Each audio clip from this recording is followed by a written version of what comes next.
true classical yips are fairly rare in 20 handicaps or higher. I'm not going to say I never see it. I do see it, but it's pretty rare. If your index is around 20 or higher and you think you have the yips, it's more likely than not you've got severe contamination, the four destructive impulses, and a bad golf swing.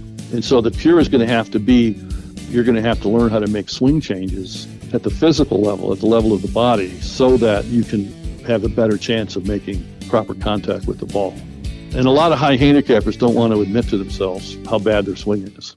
Golf Smarter, number 818. To truly enjoy golf, you must embrace the suffering with the Yips Whisperer, Jim Waldron. This is Golf Smarter, sharing stories, tips, and insights from great golf minds to help you lower your score and raise your golf IQ. Here's your host, Fred Green. Welcome back to the Golf Smarter Podcast, Jimmy.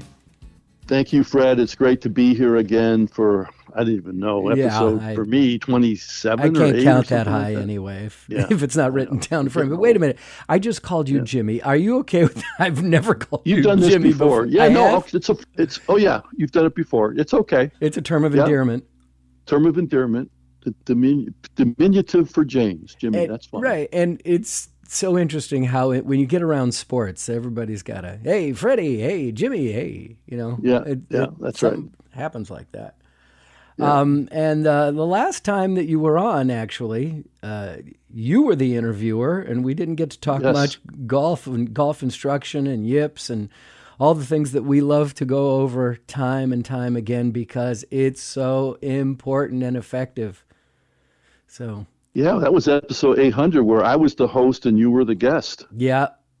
Yeah, it was sort of like Golf Smarter on Bizarro World. Yes, it definitely Total role was. reversal. Yeah. But again, I appreciate so much that you did that. And if you're into Golf Smarter, if a listener is into Golf Smarter for the golf instruction, that's not an episode you want to hear. But if you're a longtime listener of Golf Smarter and you missed it, it may be of interest only because I get to tell my story for the first time. And it was all motivated by what have I learned from Golf Smarter.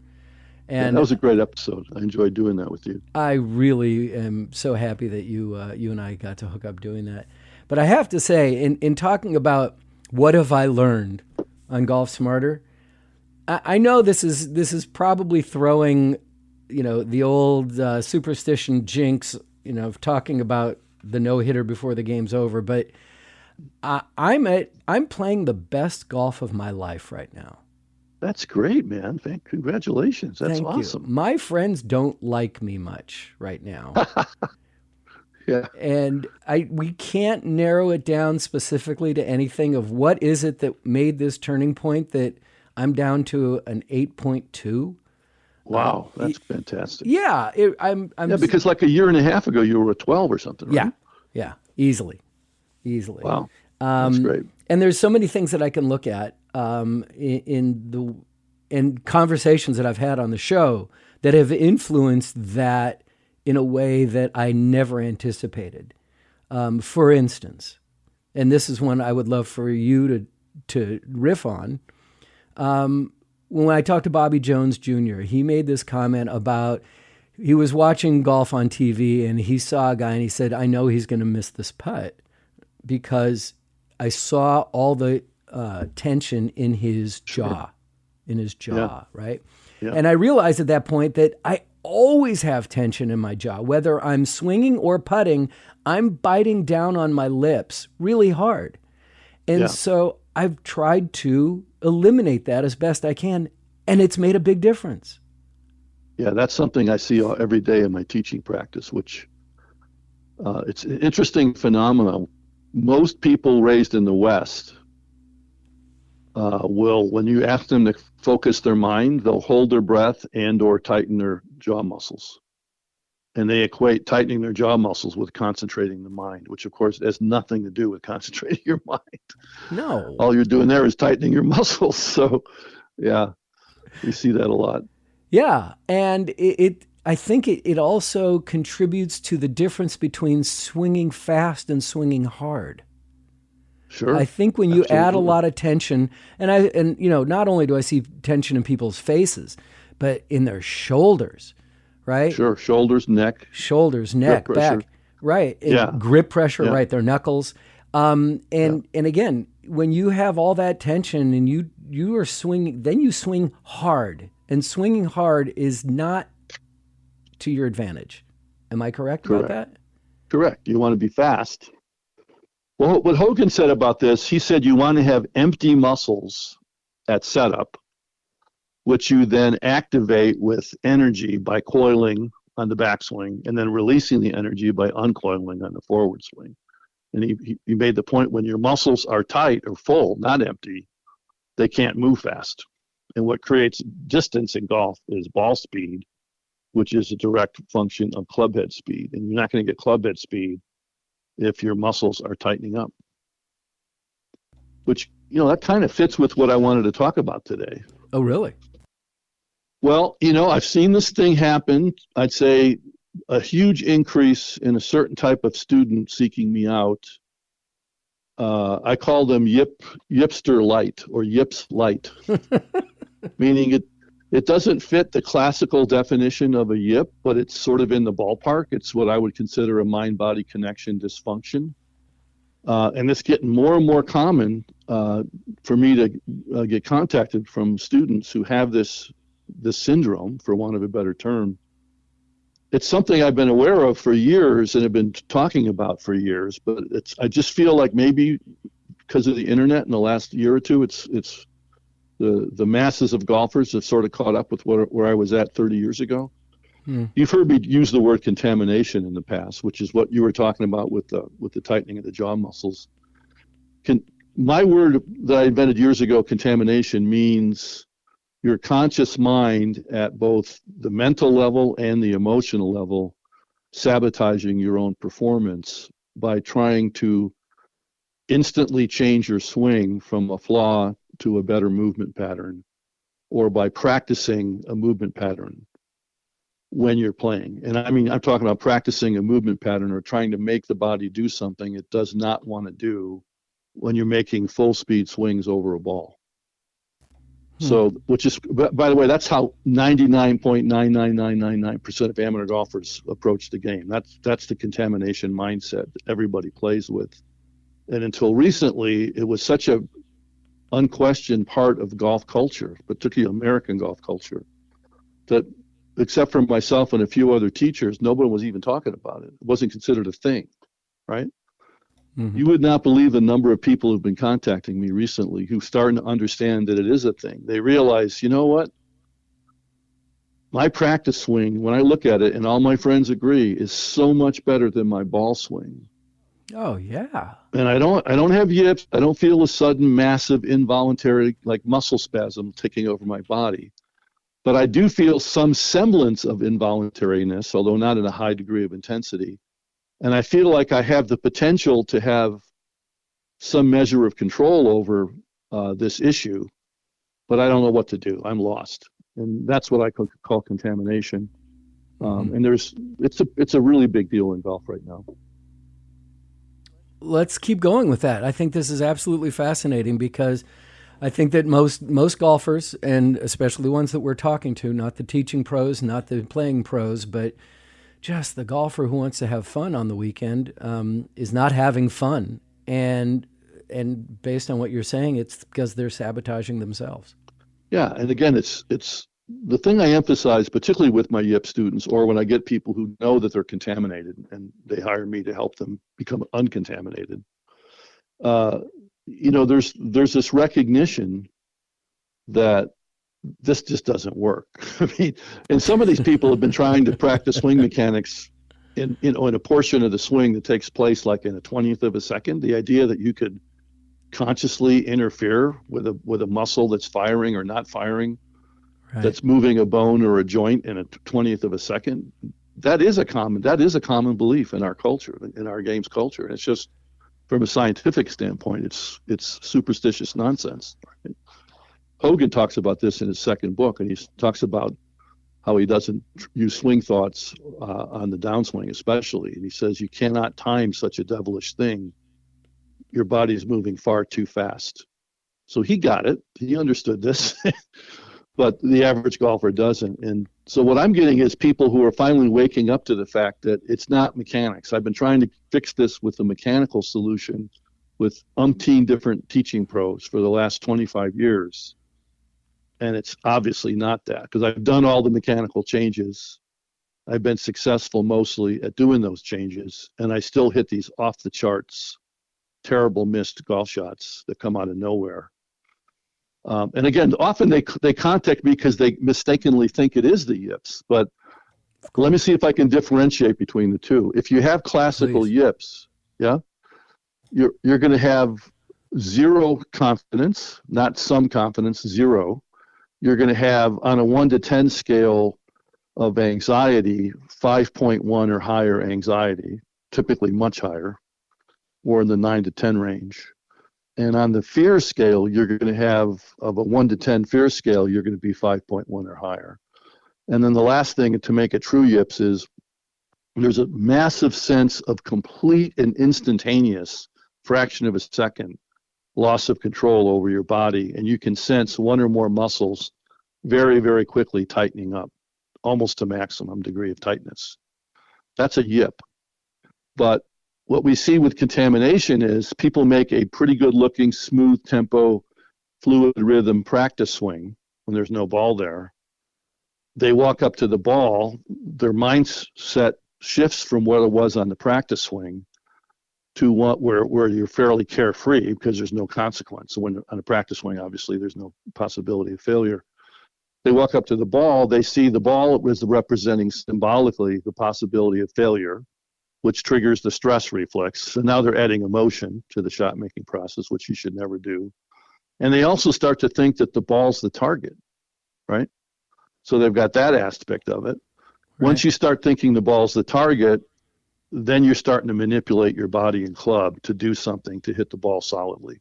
And that effort, which seems like common sense to try to hit the ball more solidly by doing something with your body and or club on the downswing, it seems logical, but it actually triggers some form of a flinch. And a flinch is a mild intensity yip. So with people with contamination, you could say that, yeah, they're yipping, but it's very, very, very low intensity. It's one way you could explain it, right? It's not a classical yip.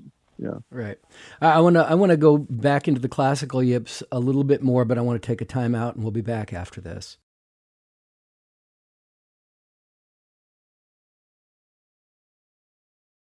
Jim, you are our Yoda of yips. I love discussing yips with you, but no one else goes into it in depth the way you do or understands it the way that you do, and so I really love picking your brain about it. And you know, when you talk about the first part, you said the three parts of the yips, the no confidence part. I want to break that down a little bit. Is this for golfers who are relatively new golfers, or could it be people who've been playing since were 5 and 6 years old and Tour pros I've worked with, top college players I've worked with, top amateur competitors I've worked with. I mean, really good players, people who are 5 handicaps to +5 handicaps. Well, when they have classic yips, they'll all say, like, it's very common for better players to have short game yips, particularly chipping yips. Mm-hmm. And they'll say to me, I walk up to that chip shot. I know I can't putt it for whatever reason. I know I can't pitch it for whatever reason. I have to chip it. And I walk up there and I hear a voice in my head say, there's no way I'm going to hit this thing solid. I'll be lucky if I get it on the green. And it's just a complete, absolute loss of confidence. Whereas if you have contamination, it's more like you're worried about how well you're going to hit it, but you still feel like you have some chance of making decent contact with the ball, right? Mm-hmm. So contamination issues and a few others we'll talk about in a minute here, I call yips light. So they have aspects of the yips, but they also don't have some of the other aspects, like total loss of confidence or severe anxiety or severe fear. There's 4 destructive impulses I've identified in my research over the years. And most conventional teachers are familiar with all 4 of these, although in conventional teaching practice, since the bias is to mechanics only or mechanics mostly, they don't get talked a lot about in traditional golf teaching circles. But one is called the hit impulse, which you and I have talked about a bit before. Sure. And that means wrong understanding of what makes a ball go a long way, wrong understanding of power, particularly power application on the forward swing, right? So if you have a severe case of a hit impulse, you might get to the top of your backswing, particularly if you're about a 15 handicap or higher, and you might just feel this overwhelming impulse to throw the club head from your wrist muscles toward the ball. Now, there's 6 other kinds of hit impulse, but that's the most common one. The other one is called scooping impulse, which is wrong understanding of what makes a ball get airborne.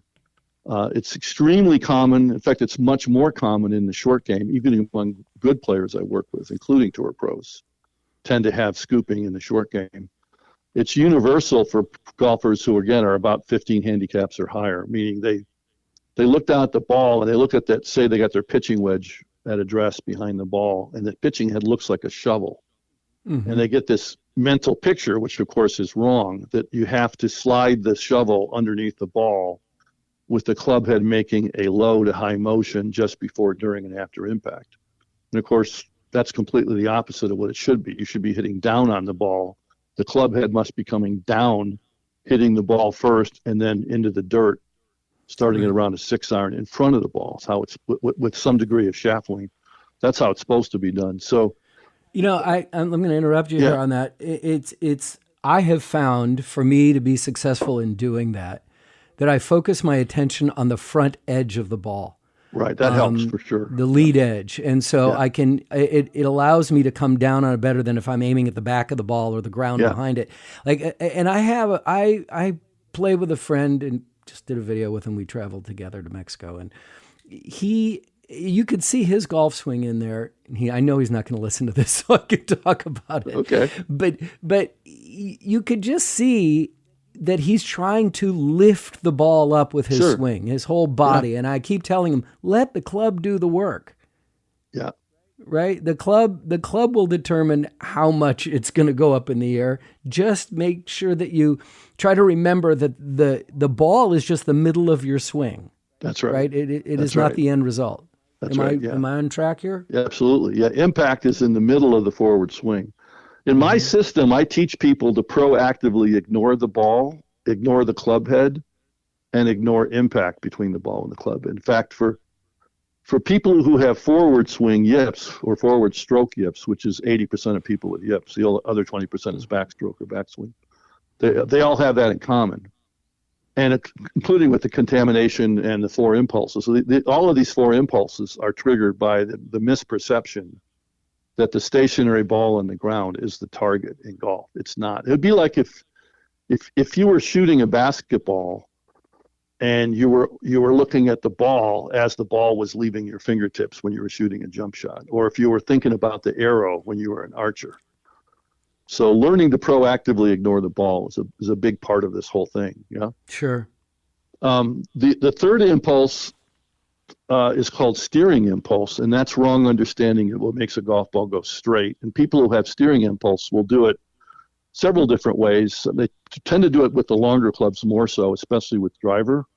And when you have steering impulse and you're a right-handed golfer, if you don't correct for it, you'll hit big blocks, like big push slices off to the right.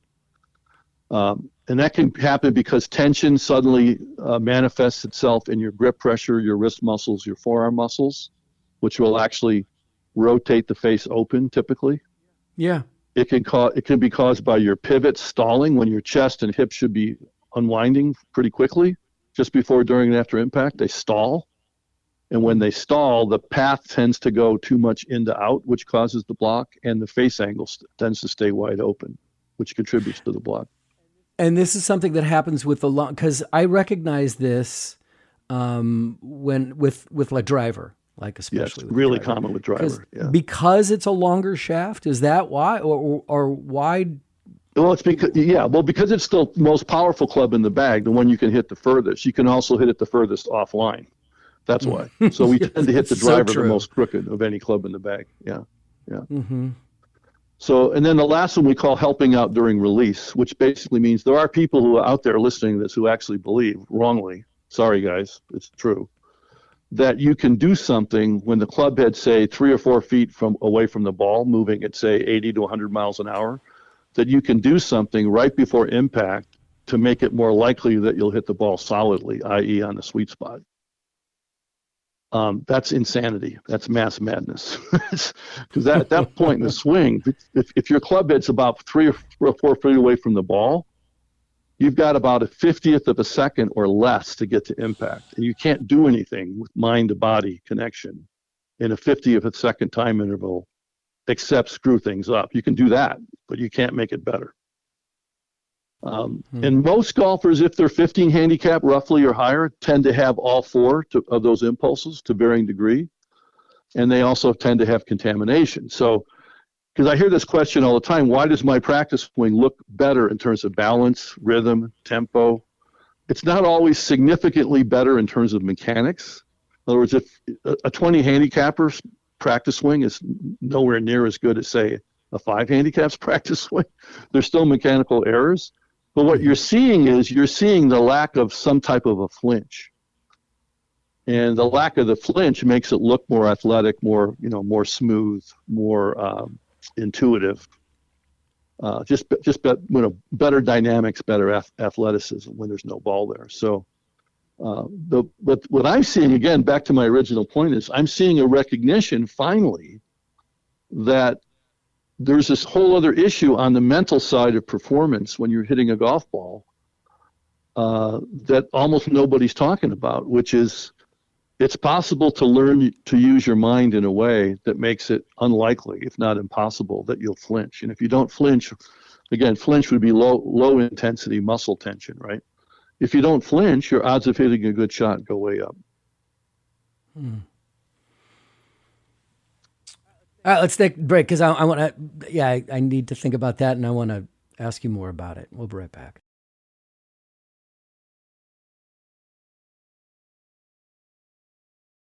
Okay, flinching.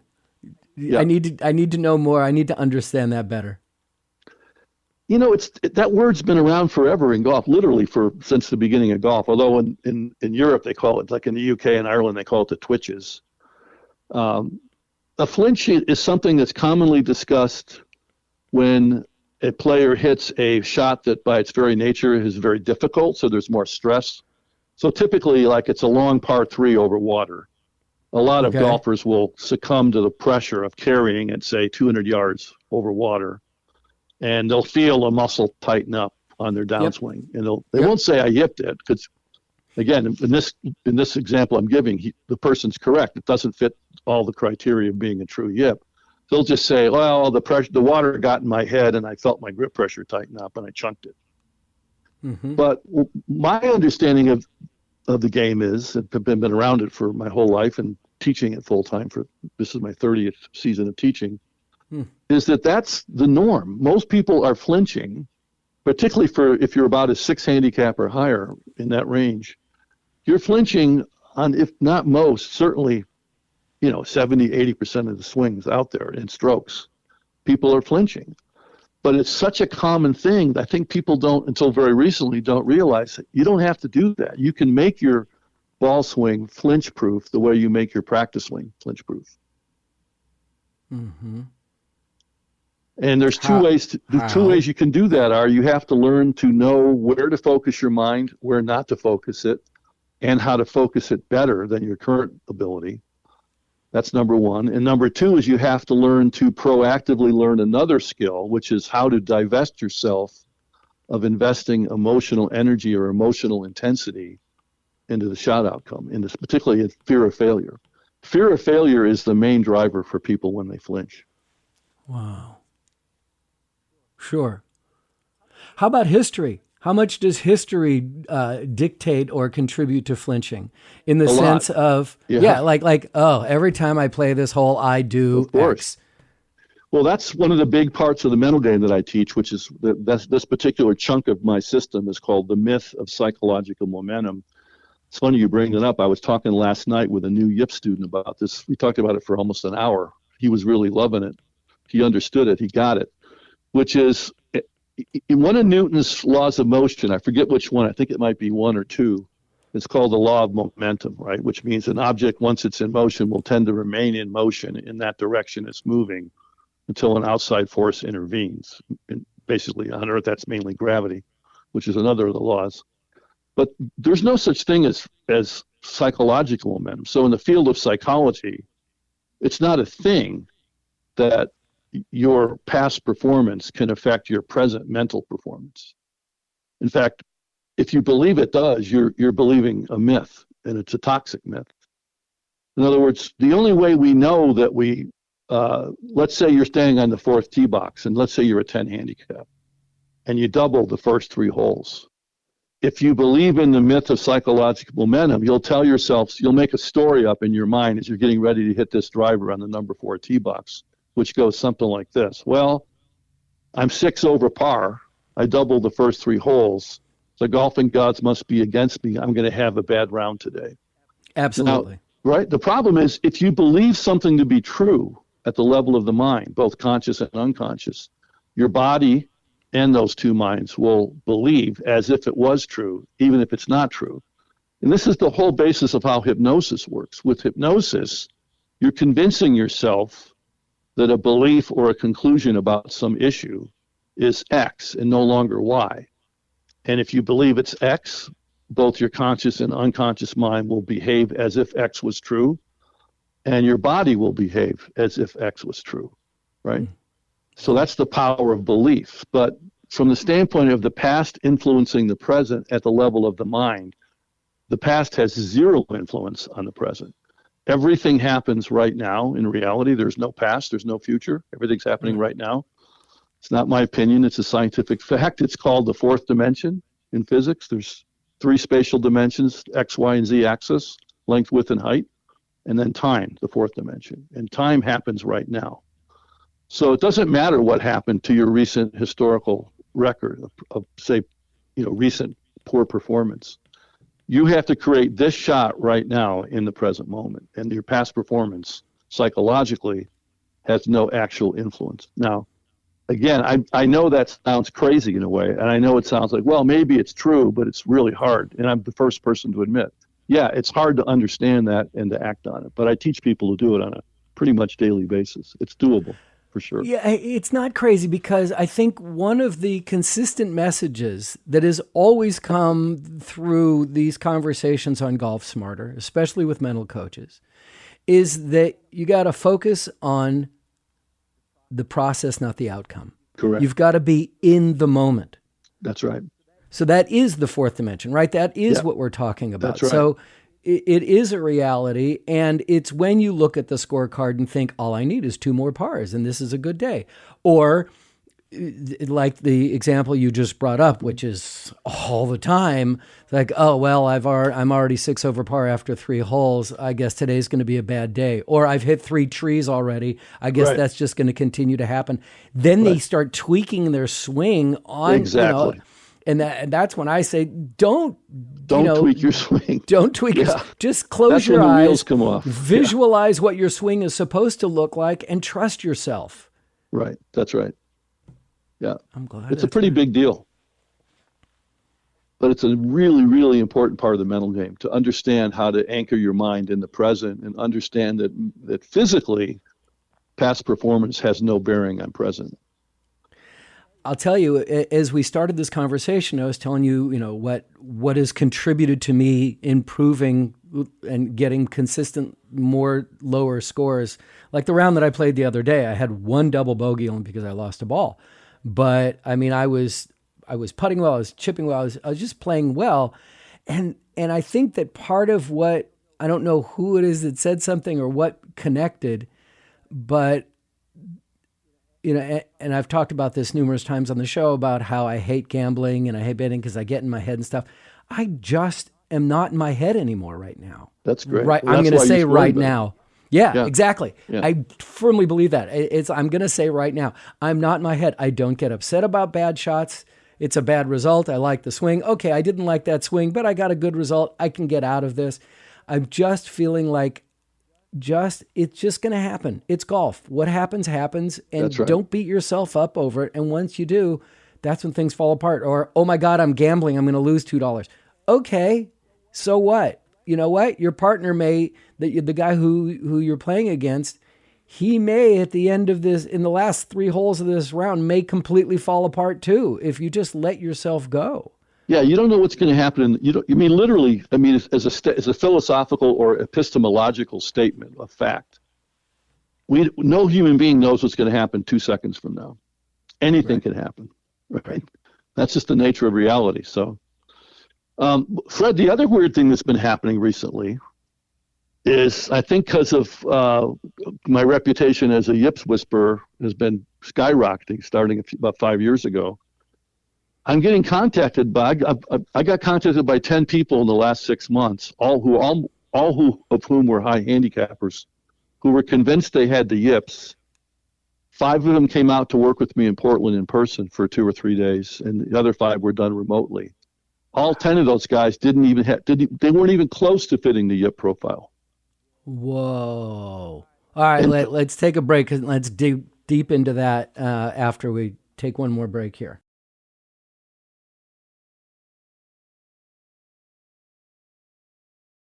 I'm sure this can be an entire episode that we can talk about, but let's get into this. People who think they have the yips and they're they're willing to fly across the country. They're willing to go travel to see somebody, and then they get there. I need to hear about that but my first question is, how many times have you said, yeah, you don't have the yips? They're like, okay, you're wrong. I'm going to go see somebody else. Well, I need a second opinion. Yeah, no, it's certainly, because I have a screening process I go through with people. In this case, all 10 of these guys, rather, I wasn't able to determine with 100% certainty in the phone call screening process whether or not they had them. Although I suspected they didn't in all cases, but I wasn't sure. But when I got to start working with them, it became obvious. So what I'm suggesting is, because the yips has become much more of a known thing in golf circles the last few years, a lot of high handicaps have mistakenly come to the conclusion that they have the yips. Now, all 10 of these guys, they were men, by the way, there were no females, they had severe contamination, but that's, like I said before, that's pretty much everybody in golf. They all had severe cases of the 4 impulses, destructive impulses, which again is not unusual. But where they made the wrong decision or the wrong conclusion was, in each of these cases, they didn't want to admit to themselves, for whatever reason, how bad their swing mechanics were, or how bad their rhythm, tempo, and balance was. And they were off the charts bad in all 10 cases. So for your listeners, here's what I know for sure. True classical yips are fairly rare in 20 handicaps or higher. I'm not going to say I never see it. I do see it, but it's pretty rare. So if your index is around 20 or higher and you think you have the yips, it's more likely than not you've got severe contamination, the 4 destructive impulses, and a bad golf swing. I see it all the time. And so the cure is going to have to be for you to start to feel confident and trusting, and to actually get to the point where you can decontaminate. You're going to have to learn how to make swing changes at the physical level, at the level of the body, so that you can have a better chance of making proper contact with the ball, right? Mm-hmm. And a lot of high handicappers don't want to admit to themselves how bad their swing is. It's like a known thing in golf teaching circles. In other words, the higher you handicap, the more people tend to be in denial about how poor their motion is. Right. So that always is part of the cure. I mean, in the case of these 10 guys that thought they had the yips, the cure was 25% mental game teaching, and teaching them how to focus their mind so they don't flinch, and how to overcome the 4 impulses. 75% of the cure was teaching them better mechanics. Wow. And it's the opposite for people who are 5 handicaps or better, right? It's 75% mental, only 25% physical, or even less. So wait, are you saying that people with lower handicaps most likely do have the yips if they think they do? The yips are the true classical. Well, I'll just give you the stats. So 90% of my students who work with me, I work with several hundred people on a regular basis with yips in a year's time. 90% of them are 5 handicaps or better. Oh, okay. Yeah. Classical yips is, again, it's not unheard of. It just isn't that common if you're a mid to high handicap amateur. Whereas the lower handicap guys, they tend to have much less contamination issues. They tend to not have any of the 4 destructive impulses, right? But they can absolutely have a severe yip. So, yeah, it's an interesting sort of the two ends of the spectrum. Is kind of fascinating. Absolutely. Absolutely. So what is your conclusion, doctor, of why you're saying no women? Oh, that's like a known thing in golf teaching circles. Women tend to not take lessons. I forget what the actual number. The USGA has done some research on this over the years. Sure they have. But women, well, first of all, they tend to be less. It's not like a gender equal proportion relative to the population. It's in general, women play less than men do.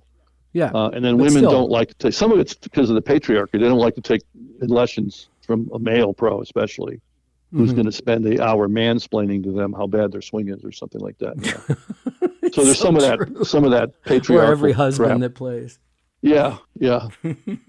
But no, women do get I do have plenty of women students with yips, but just in this case, these 10 guys they all were male. But I think it's just that the level of denial is so strong among high handicaps. If they really love golf and they've been playing for a few years and it's like their number one hobby, it's just human nature. Nobody wants to admit that they're as bad at something that they love as they truly are.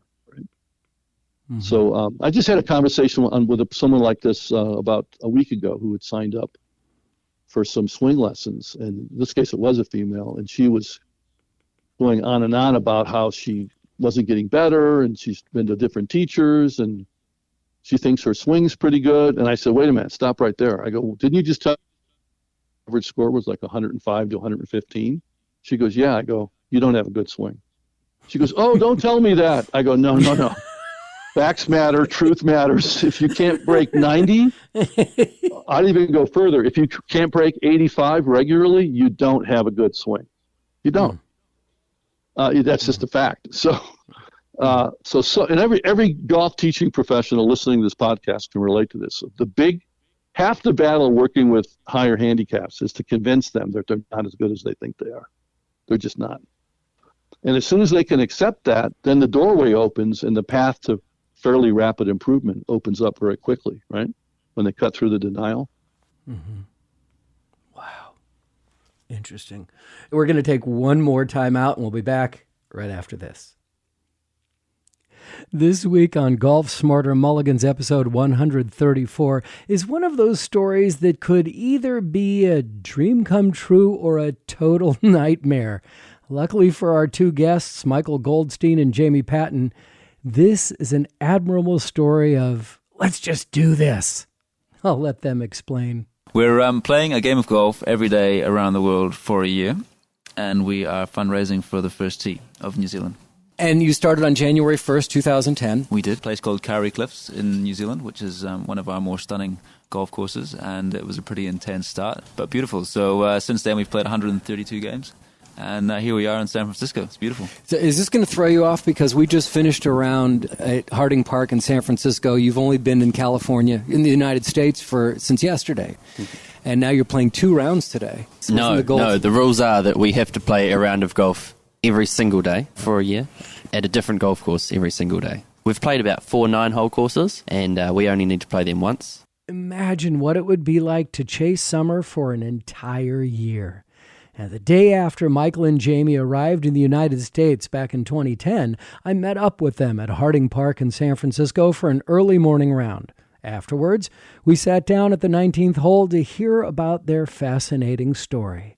That's episode 134 of Golf Smarter Mulligans, being released this Friday. Golf Smarter Mulligans are the earlier episodes of Golf Smarter. They're just no longer available on any podcast app. So now you get 2 episodes of Golf Smarter each week. Please write a review, subscribe, and follow both of our golf podcasts and all the shows from Smarter Podcast Network so that you can download or stream a brand new episode when it becomes available on your favorite listening device.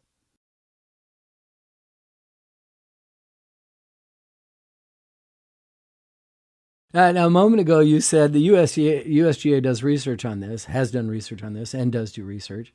So I did something recently with Barney Adams that I would love to do with you.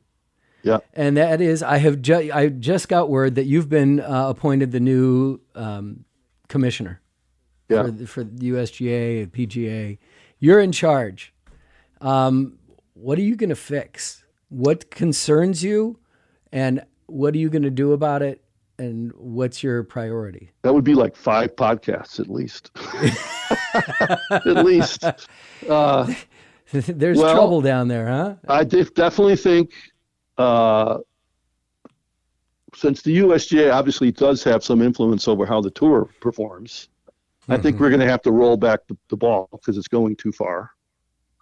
They've already done some stuff on the length of driver thing. I don't think it's been finally decided yet, but as far as limiting it to maybe 46 inches in length or something. How do you feel about that? I think it should depend on how tall you are. This is what I said years ago to a couple friends of mine. We were talking about this issue. I think if you're on tour playing for a living and you're 5'7" or shorter, you should be able to have a driver up to 48 inches. If you're 6 feet to 6'2", 47 inches. And if you're 6'3" or taller, make it 46 inches. Wait, the shorter you are, the longer you would be allowed to have? Think of it like this. The longer the club, everything else being equal, the more club head speed.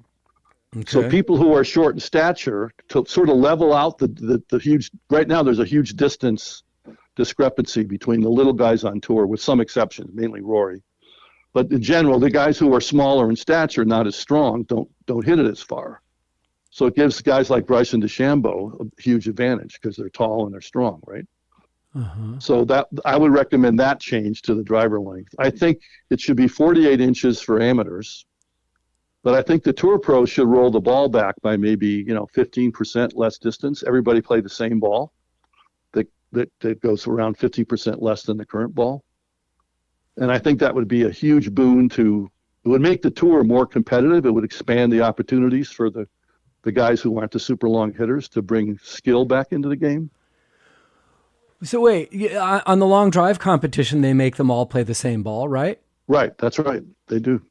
But on the tour, you're saying, no, there's too much money to be made on the ball. Well, that's why, because of marketing and advertising. Yeah, it's never going to happen. That would never happen. No, the equipment companies are going to lobby against it, obviously. But you just asked me what I would do in the ideal world. No, I understand. Let me throw this one at you. You know, now you're rolling back the ball. Well, we can't do anything about the ball because of the marketing. You're making the driver shorter depending on how tall they are. You can't do anything about that because of the money that's going to be generated in shafts and stuff. So why not say, okay, if you're under 5'8", you get to play tees that are closer. Why not just adjust the golf course? Well, that would be another way of doing it. Although that might slow play down. That would slow play down for sure if they had to walk to different tees. Oh, a little bit. It would be. It would slow not it that down. much. I mean, because think about it. It's not going to impact anybody's revenue stream at all if you say, okay, you get to play a little bit closer because you're short. Yeah. Well, I guess that could work. So they could play like from the men's blue tees instead of from the tips where the taller guys are playing. Yeah, that could work. I could see that. The other thing I would do is I would make the hole bigger for amateurs. And this would be an option of the course to do if they wanted to go through this. But what if it was permissible to have the hole be 6 inches in diameter instead of 4 1/4 inches? That'll never fly. That would speed up play. Yes, for sure. And it would make the game more fun for amateurs. Well, a couple of years ago, they tried, like, for families, we're going to have a 15-inch hole. And that lasted about 15 minutes. It didn't go. Yeah, I know. It really didn't go anywhere. Nor did Barney's whole concept of play it forward, which I think is a phenomenal. Right. I really think this is a great idea. It's like, because people are like, oh, you're an 8 now, man. You're an 8 handicap. You have to play back farther. It's like, why? Yeah. Because I've never shot par. I've come, Yeah. And so why do I need to? I mean, golf is hard enough as it is. Why is it that I need to make it harder to be more to be less competitive? No, that's exactly right. I mean, obviously we've had this big resurgence in golf, the new boom, the new wave because of the pandemic, because of millennials, because of COVID. Yeah, they've all It cracks me which up, is 'cause already until changing. 3 years ago, when I talked to my two adult kids, one's 41 and one's 36, when I talked to them and their friends and colleagues about golf, it was like, are you kidding me? That's an old man's game. Right. That's a game for rich old white guys. We don't want nothing to do with that. And now some of these millennials are really into golf. They're like, wow, you were right, Jim, all along. It's really a hip, cool, Zen kind of a really interesting, challenging game, which of course it is, right? Right. Yeah. So there's been that shift as well, which is kind of funny. Oh yeah. But I've already talked to some golf course operators who are saying, business is already dipping again. We had that huge boom in 2020 and it's already receding. Yeah. Which could be anticipated. And I think when, a little bit. And again, I'm going to get myself in trouble by saying this, because if I go to the PGA show, they're going to, you're the guy who keeps talking about that. I think that the USGA are advocates for the golf course, not the golfer. Well, if you're going to grow the game, you need to do stuff that's going to make it better for the golfer, not the golf course. Why make it harder? Right. Why make it more difficult? Why make it harder? Why make it more restrictive? Well, that's why we have the highest quit rate of any amateur sport by far. We have more golfers who take it up, fall in love with it, and basically it's about half the people who take it up as a beginner, they quit by the end of the first year. Right. And the number one reason they give is too hard. And some of this is we've talked about, people don't know what the definition of par is, right? Shooting par for the day. It's what an expert would expect to shoot, right? Par is fascist. Yeah, exactly. So you've got to realize that it's supposed to be hard. I mean, Scottish Calvinists invented it back in the 15th century. In the Calvinist religion, the more you suffer on the earthly plane, the more you're guaranteed eternal life in heaven. So, embrace the suffering. That's what golf's about. Is embrace the suffering. Embrace the suffering, because is that the name of this episode? Embrace the suffering. We could call it that. That'd be a good one.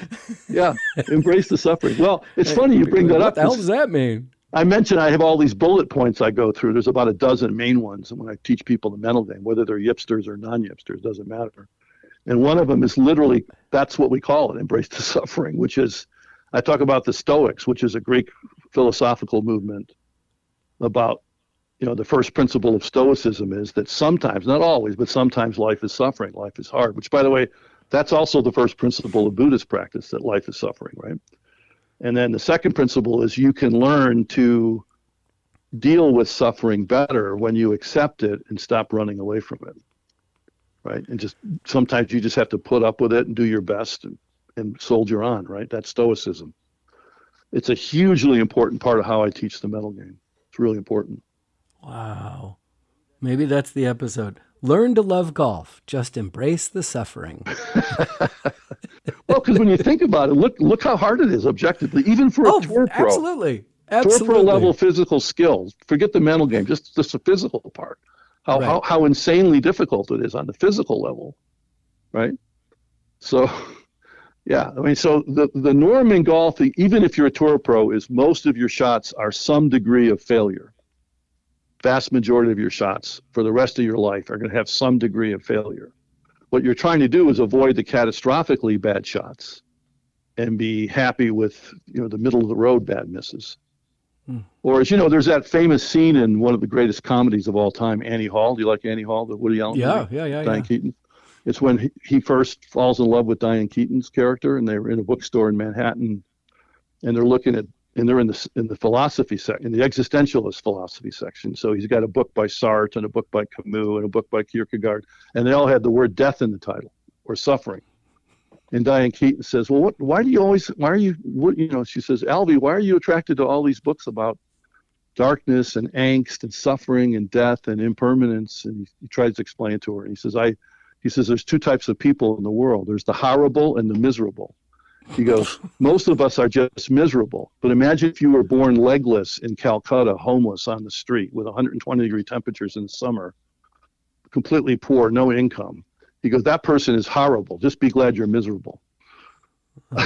So that's very stoic of Woody to have that attitude. But yeah, but that's kind of how it's funny, because when you embrace how difficult golf is, the door opens up and you start to realize, but there's all these interesting new ways I can get better at it, even though it is hard.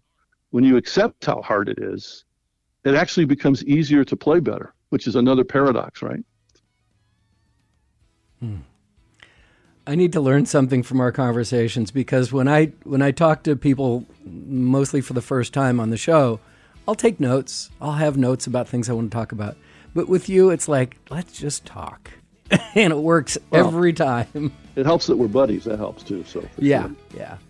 Well, Jim, it was so much fun to talk to you. So enlightening, so educational. I just loved it. Thanks so much for coming back on the show, and I can't wait till the next time. Let's do it again soon, Fred. Thanks, man. Enjoyed it. And after we stopped recording, Jim and I, of course, continued to talk, and he told me that his newest Yips clients are outside of golf. He's got a 3-time lawn bowling champion, a darts player, and a tennis player, and they've all found results by working with him. So if you're having issues, or you think you have the yips, or just want a great teacher to help your game, you can get in touch with Jim via his website at balancepointgolf.com. Not sure if you saw the video I posted on Golf Smarter TV and Instagram a couple weeks back of the incredible par 3 at TPC Danzante Bay. I sent the link to Jim because he was asking about the course, but after he saw it, he wrote back to me to say that my swing has really improved since the last time we were together in person. In 2013. I couldn't believe he remembered, but the great news was that he caught one flaw in my follow-through and made a simple suggestion that the flaw has always bothered me, and I just didn't know what to do about it. He found it, made the suggestion, and it worked. I just find him so fascinating. I hope you do too. I was listening to an NPR podcast this weekend, and it inspired me to add something to each new Golf Smarter episode, and this involves you and a prize. Now, years ago, a listener asked me to put the episode number at the beginning of each show. That makes sense, because now you know if you've heard that or not. And ever since, I opened the show, like today, with Golf Smarter number 818, right? So, if you're interested, I'd like to have you say your name, where you're from, where you play, and the episode. So today, I would have opened with, "Hi, this is Fred Green from Novato, California, and I play at Rooster Run Golf Course. This is Golf Smarter number 818. So if you'd like me to assign you an episode number, and that's all the assignment that you'll have, I'll just give you the episode number to which one to say. Please click on the Hey Fred button at GolfSmarter.com and let me know you want to be on the podcast. It's really simple. I'll assign you a number, and then you call our toll-free Golf Smarter listener line and just record the show open. I'll send you a script. And, now I hear you asking, Fred, why? What's in it for me? Well, I'm glad you asked. For every 10 golfers who participate, we'll have a drawing for a dozen balls with the Golf Smarter logo. Your chances of winning are tremendous, as there will only be 10 names in every drawing. That's pretty good odds for you. So again, click on the Hey Fred button at GolfSmarter.com and let me know you want to play along, and you'll be eligible to win. Golf Smarter is your podcast for caddy, and like caddies, we humbly and graciously accept tips for our services provided. Tip jar is now open. Just click donate at GolfSmarter.com.